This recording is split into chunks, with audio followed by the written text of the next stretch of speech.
കൂടിയ മണൽ ഒരു സ്വകാര്യ ഏജൻസിക്ക് കൊടുക്കാനുള്ള തീരുമാനത്തിനെതിരെയായിരുന്നു നമ്മുടെ അന്നത്തെ പോരാട്ടം. ഗവൺമെന്റ് അത് നിർത്തിവെച്ചു, ഒരു പിന്നോട്ട് പോയി. ബ്രൂവറി ഡിസ്റ്ററി 4 ബ്രൂവറിയും 2 ഡിസ്റ്ററിയും കേരളത്തിൽ അനുവദിക്കാനുള്ള ഗവൺമെന്റ് തീരുമാനത്തിനെതിരായി ശക്തമായ പോരാട്ടം നടത്തി. ഒരു നടപടിക്രമങ്ങളും പാലിക്കാതെയായിരുന്നു അന്ന് ബ്രൂവറികളും ഡിസ്റ്ററികളും ആരംഭിക്കാൻ തീരുമാനിച്ചത്. അതിൽ നിന്ന് സർക്കാരിന് പുറകോട്ട് പോകേണ്ടി വന്നു. പിന്നെ സ്പ്ലിങ്കർ ഇടപാടുമായി ബന്ധപ്പെട്ട കാര്യങ്ങൾ ഞാനിവിടെ പറഞ്ഞു, അതിലും പുറകോട്ട് പോകേണ്ടി വന്നു. ആഴക്കടലിൽ, കേരളത്തിൻ്റെ ആഴക്കടൽ മത്സ്യബന്ധനം നടത്താൻ ഒരു അമേരിക്കൻ കമ്പനിയുമായി ധാരണാപത്രം ഒപ്പിട്ടത് നടപടി ഞാൻ ഉന്നയിച്ചു. അത് പുറകോട്ട് പോകേണ്ടി വന്നു. ഈ ബസ്സുമായി ബന്ധപ്പെട്ട് അന്ന് ഉയർന്നു വന്ന ശക്തമായ ആരോപണം, PWC ഉൾപ്പെടെയുള്ള സ്ഥാപനങ്ങൾക്ക് സെക്രട്ടേറിയറ്റിൽ ഓഫീസ് തുറക്കാനുള്ള അനുവാദം വരെ കൊടുത്തത് അവസാനം പിൻവലിച്ച് പുറകോട്ട് പോകേണ്ടി വന്നു. EP ജയരാജന്റെ ബന്ധുവിന് നിയമനം കൊടുത്ത സംഭവം അവസാനം മന്ത്രിക്ക് രാജിവെക്കേണ്ടി വന്നു, നിയമനം റദ്ദാക്കേണ്ടി വന്നു. ബഫ്കയുമായി ബന്ധപ്പെട്ട ഒരു ആപ്പിന്റുമായി ബന്ധപ്പെട്ട അഴിമതി പുറത്തു കൊണ്ടുവന്നു, അത് പിൻവലിക്കേണ്ടി വന്നു.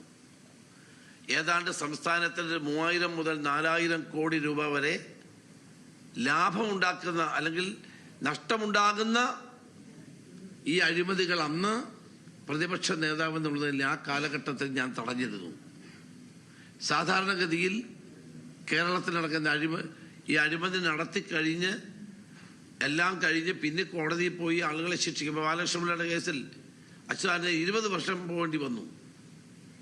ഇതൊന്നുമില്ലാതെ ഈ അഴിമതി നടക്കുന്നു എന്ന് കണ്ടപ്പോൾ തന്നെ ഒരു വാച്ച് ഡോഗായി നിന്നുകൊണ്ട് ഈ അഴിമതി ആരോപണങ്ങൾ, അഴിമതി നടക്കുന്നുവെന്ന് കണ്ടു തന്നെ മുന്നോട്ട് വെച്ച് ജനങ്ങളുടെയും മാധ്യമപ്രവർത്തകരുടെയും മുന്നിൽ വെച്ചുകൊണ്ട് അതിനെതിരെ പോരാട്ടം നടത്തി സർക്കാരിനെ കൊണ്ട് കറക്റ്റ് ചെയ്യുകയും സർക്കാരിനെ കൊണ്ട് പിൻവലിപ്പിക്കുകയും ചെയ്യുന്ന ഏറ്റവും സുപ്രധാനമായ പ്രതിപക്ഷ ധർമ്മമാണ് അന്ന് ഞങ്ങൾ നടപ്പാക്കിയത്.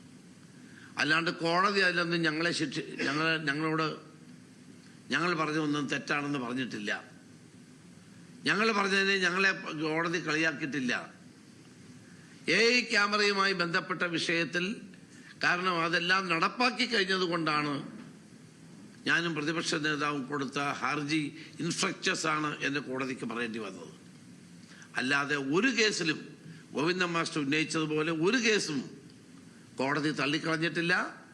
ഗവൺമെന്റ് സ്പ്ലിങ്കറുമായി ബന്ധപ്പെട്ട ഈ കേസിന്റെ അന്തിമ വിധി നിങ്ങൾക്കെല്ലാവർക്കും പരിശോധിക്കാവുന്നതാണ്. ഈ വിധിയിൽ ഞാൻ പറഞ്ഞ കാര്യങ്ങൾ മുഴുവൻ ശരിയാണെന്ന് കോടതി വിലയിരുത്തുകയും മേലാൽ ഇങ്ങനെയുള്ള സംഭവങ്ങൾ ഇനിയും കേരളത്തിൽ ഉണ്ടാകാതിരിക്കാൻ ഗവൺമെന്റ് ശ്രദ്ധിക്കണമെന്നുമാണ് പറഞ്ഞിട്ടുള്ളത്. അല്ലാണ്ട് ഞങ്ങളെ ഒരിക്കലും കോടതി ഇതിനുവേണ്ടി ശാസിക്കുകയോ ഇത്തരം കേസുകളുമായി വരരുത് ഒന്നൊന്നും ഞങ്ങളോട് പറഞ്ഞിട്ടില്ല. ഈ കേസ് വിധി വളരെ വ്യക്തമാണ്. കാരണം ഇത് ഏറ്റവും സുപ്രധാനമായൊരു വിധി ആയതുകൊണ്ടാണ് ഇതിൻ്റെ സത്യാവസ്ഥ മനസ്സിലാക്കണം എന്ന് ഞാൻ പറഞ്ഞത്.